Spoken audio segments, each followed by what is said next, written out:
Good. Thank you, Kim. Thank you all very much. And Kim said, no, this is not stand-up comedy. And you just did a whole stand-up comic thing. So it does feel like stand-up comedy.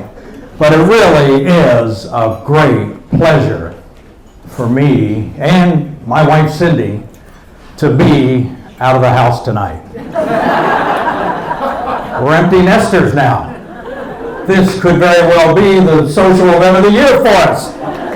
And it's free, Cindy. You gotta love that. But we'll make a donation.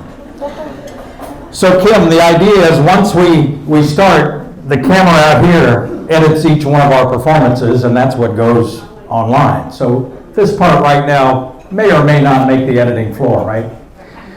We're going to keep things moving along because yours truly gets to get up at 4 a.m. tomorrow to do the 6 a.m. news. So I, among more than anybody in this room, wants to keep things moving along. So since I'm first, let's get right to it and get this ball rolling, okay? So, yeah, cut and go. So I crunched the numbers the other day and realized I came here in 1980. Working for Channel 3 on PM Magazine. I was a co-host along with Marcia Bradley back then. And Marcia was hot and I was not. And we used to get mail to Marcia and her friend. And I started adding up the numbers, and it came to me that I average 5 stories a week. In 1 year's time, that came out to like 240 stories. 48 weeks out of the year, and in 10 years, I hit 2,400 stories, 1990. Tack on another 10 years, and I was at 4,200, if I have the math right. Is that correct, young lady? Tack on another 10 years, and by 2010, I had produced some 7,200 stories. In 30 years in Hampton Roads. Another 2 years for grins, and we're looking at 7,499 stories. 7,499 stories. And the light came on, and I had a vision. 7,499 stories in Hampton Roads. 7,499 stories for you. 7,499 stories in Hampton Roads. And vote online. You're voting for me. 7,499 stories for you. And then Kim called. And Kim said, hey, Joe, how would you like to come tell a story? And I said, really? Kim, 7,499 times I've told a story since 1980. And you want me to tell another one? Yes. Haven't I given enough? And I said, okay, I'll whip up 4 kids to talk about 4 kids. So we'll start with our first kid, my own daughter.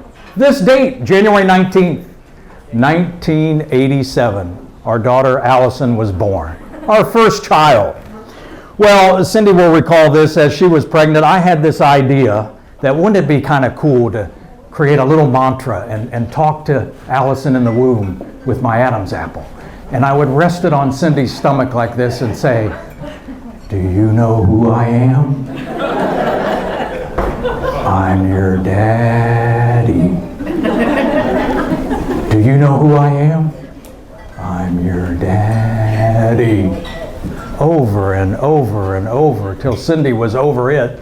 Well, okay, January 19th, 1987, little Alli pops out. She's a mess, screaming, crying, irritated. Over in the corner of the room in the little incubator, I walk over, proud daddy, thinking, this is my moment. I lean down into her screaming little face and say, do you know who I am? And the screaming little baby calmed down. And her little hand came up like this, as God is my witness, grabbed my little pinky. And I knew there was something to that. Cindy still thought I was nuts, but there was something wonderful to that beautiful little moment.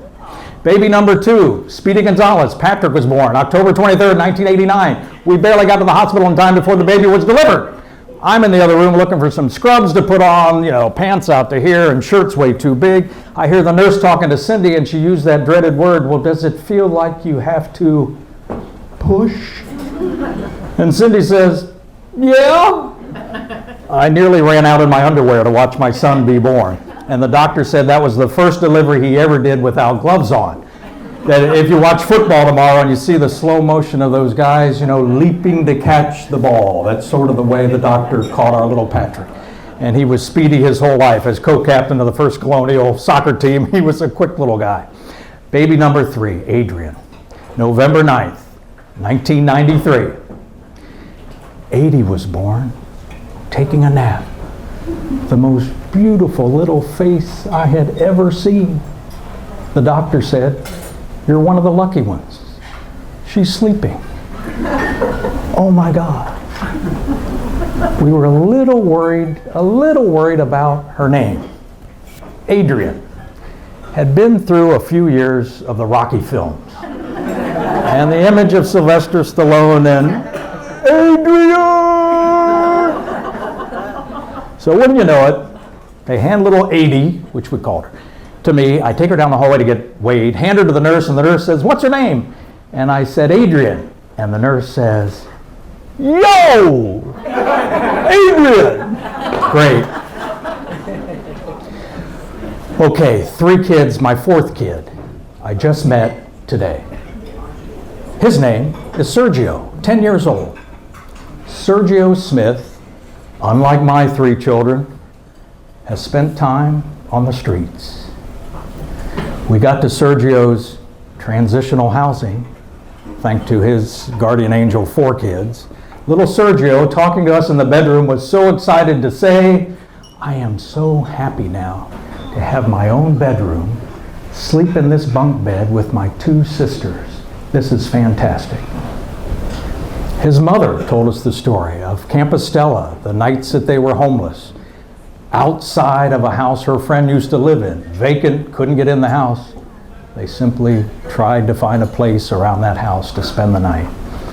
And his mother said she promised to him at that point, I'm going to make sure you never have to do this again. And to the rescue, 4 kids. And later you're going to hear from Rico, the caseworker who worked with his family. And Rico had the great story to say that little Sergio told him once to his face, just within the last couple of months, now that they're settled and on their way, Rico, you don't even know me, and you've done so many great things for me and my family. So there you go. Story number 7,500. And thanks to 4Kids, you saved the best till last. Thank you.